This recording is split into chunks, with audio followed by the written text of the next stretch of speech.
लोग कहते हैं ना कि पहले जब सौराब साहब थे उनको हटाया गया था तो बोला गया था कि अली बाबा 40 चोर, पहले चोर गया अब डकैत आ गया। तो अभी यस मैन का भरा हुआ है। मैं बार-बार बोलता हूँ आप मीटिंग भी करो, मैं अपनी बात को रखता हूँ। अगर सबकी मर्ज़ी इसमें नहीं हो तो फिर मैं भी नहीं लागू करूँगा। लेकिन एज़ अ चीफ पैट्रन के हिसाब से मैं आया हूँ। ये मेरा कोई ज़ाती मुफ़ाद नहीं है और मैं यहाँ से आपको ये भी ऐलान करता हूँ कि अगर ये सब चीज़ें जो मैं कर रहा हूँ, मैं वादा करता हूँ कुरान शरीफ को हाज़िर-नाज़िर मान के, अल्लाह को सामने रखते हुए कि मैं आइंदा बैतुल माल के किसी भी पोस्ट के लिए कभी इलेक्शन नहीं लड़ूँगा। ये आपसे वादा करता हूँ। मेरे सामने जो है वो कलकत्ता के एक मशहूर मारूफ एडवोकेट है, बंशाल कोर्ट के वो सेक्रेटरी भी रह चुके हैं, एडवोकेट सैयद मेहताब बख्श, जो कि इस वक़्त चर्चे में है। चर्चे में है ना सिर्फ़ अपने वकालत के लिए बल्कि बैतुल माल केला बागान में पिछले चंद रोज़ से जो कुछ हो रहा है, कुछ ऑडियोज़ वायरल हो रहे हैं जिनमें इनकी ही आवाज़ है, जिनमें ये बहुत कुछ कहते हुए सुने जा रहे हैं। इनका ये कहना है कि अगले साल जो बैतुल माल केला बागान स्कूल में जो पढ़ाई होगा उसमें बच्चों का पढ़ाई का मंथली फीस माफ़ किया जाता है। साथ ही साथ जो बैतुल माल केला बागान में जो मैरिज हॉल है, शादी-बाड़ी है, उसमें भी तकरीबन आई थिंक 52% वो पहले का रेट से 52% में वो डिस्काउंट में इस बार लोगों को ऑफ़र कर रहे हैं। और ये सब कुछ क्यों वो कर रहे हैं? इसको लेकर वो आने वाले कल वो खुद जनता के बीच जा रहे हैं। केला बागान और आस-पास के लोग से भी अपील करें कि वो इनके इस मूवमेंट से जुड़े। क्यों जुड़े? आइए हम इनसे बात करते हैं। बैतुल माल केला बागान सोसाइटी में ऑलरेडी एक कमेटी है सर, जो बैतुल माल के देखभाल को या उसके कामकाज को लेके आगे बढ़ती है।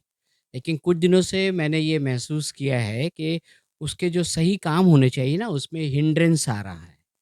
हमारा बैतुल माल सोसाइटी का मेन मकसद है स्कूल को चलाने का।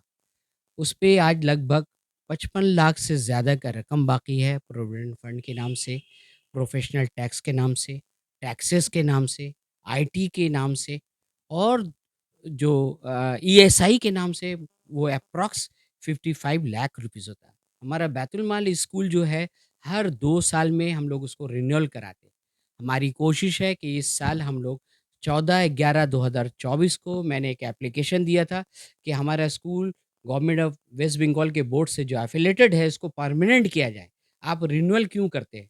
तो उनका कहना था कि ये सब बकाया है, आप इसको कंप्लीट कीजिए।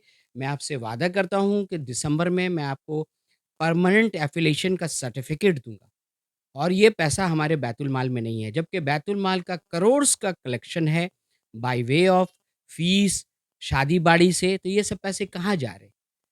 इन सब चीज़ों को सामने और मैंने ये महसूस किया है कि ये जो ह्यूज कलेक्शन है ना, यही फ़साद का जड़ है। इसीलिए मैंने कोशिश किया कि हमारा मेन मकसद है स्कूल चलाना, तो बच्चियों का फ़ीस मैंने सोचा कि माफ़ किया जाए, सिर्फ़ 4,000 आप दीजिए और 2025 में आपको कोई फ़ीस नहीं देना है, ये मैंने मूवमेंट किया है। शादी-बाड़ी का भी मैंने रकम जो है उसको मैंने आधा किया है। मेरा मकसद सिर्फ़ यही है कि मुझे सिर्फ़ स्कूल चलाने के लिए 60 लाख रुपए चाहिए और कुछ नहीं चाहिए।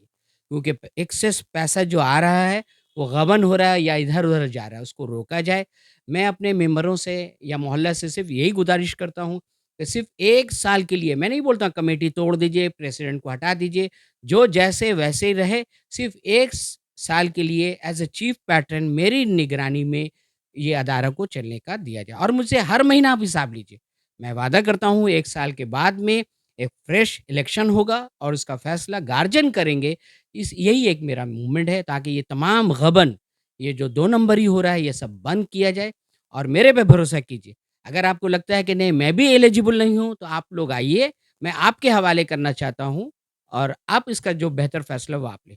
और नहीं तो मेरे कल के मूवमेंट में आप शामिल रहिए, मेरी बात को सुनिए और हक़ की बात कीजिए। मैं आपसे हक़ के लिए ही लड़ाई कर रहा हूँ, मैं आपसे हक़ के लिए ही आगे बात लेके चलने की कोशिश कर रहा हूँ सर। ये जो आपने फैसला लिया कि 4000 रुपीज़ सिर्फ़ एट अ वन टाइम ले लेना है प्लस जो शादी-बाड़ी में भी आपने काफ़ी डिस्काउंट दिया, ये आपने अकेले लिया या पूरा बैतुल माल केला बागान जो अदारा की ओर से? देखिए, हमारा जो अदारा है इसकी जो बॉडी है 27 आदमी की बॉडी है। मैक्सिमम बॉडी में लोग जो एक्चुअल मेंबर हैं, जो कमिटी पीपल है बहुत कम आते हैं। को-ऑप्ट के नाम से या डिफरेंट वे से अपने मनपसंद यस मैन को यहाँ भर्ती कर दिया गया है, तो लिहाज़ा उनका कॉन्सेंट नहीं नहीं रहेगा मुझे। लोग कहते हैं ना कि पहले जब सौराब साहब थे उनको हटाया गया था तो बोला गया था कि अली बाबा 40 चोर, पहले चोर गया अब डकैत आ गया। तो अभी यस मैन का भरा हुआ है।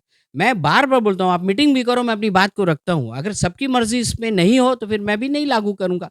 लेकिन एज़ अ चीफ पैट्रन के हिसाब से मैं आया हूँ। अब आप कहेंगे कि चीफ पैट्रन के हिसाब से आप क्यों आए हो?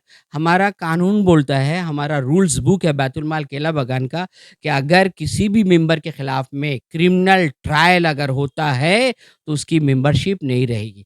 तो हमारा प्रेसिडेंट जसीमुद्दीन साहब का ये क्रिमिनल ट्रायल बैंक्शल कोर्ट में चल रहा है, उसकी सर्टिफाइड कॉपी है। जब प्रेसिडेंट ही नहीं है, तो इस अदारा की ज़िम्मेदारी पैट्रन के हवाले आती है, रूल्स बुक्स कहता है और उसकी जितने भी प्रॉपर्टीज़ है, उसके जितने भी पैसे हैं, सब चीज़ की सेफ्टी एंड सिक्योरिटी के लिए पैट्रन को ही आगे आना पड़ेगा। तो मैं एज़ ए पैट्रन आया हूँ और मैं 1 तारीख से लागू करना चाह रहा हूँ। अगर आपको इसमें भी कोई ऑब्जेक्शन है, तो मैंने कल भी उनको बोला है कि आप 5 क ये जो हमारा इतवार को जो मीटिंग हो रहा है, इससे पहले आप मीटिंग बुलाओ। मेंबर के सामने मैं अपनी बात को रखता हूँ। मैं गलत हूँ कि नहीं हूँ, ये रूल्स बुक बोलेगा, लेकिन एज़ ए पैट्रन मैं अभी एम्पावर्ड हूँ कि मैं ये फैसला लेऊँ और ये मैं फैसला अपने कौम के लिए, अपने मोहल्ला के लोगों के लिए, अपने मुसलमान भाइयों के लिए, अपने मुसलमान बच्चों के हक में ले रहा हूँ। ये मेरा कोई ज़ाती मुफ़ाद नहीं है और मैं यहाँ से आपको ये भी ऐलान करता हूँ कि अगर ये सब चीज़ें जो मैं कर रहा हूँ, मैं वादा करता हूँ कुरान शरीफ को हाज़िर-नाज़िर मान के, अल्लाह को सामने रखते हुए कि मैं आइंदा बैतुल माल के किसी भी पोस्ट के लिए कभी इलेक्शन नहीं लड़ूँगा। ये आपसे वादा करता हूँ।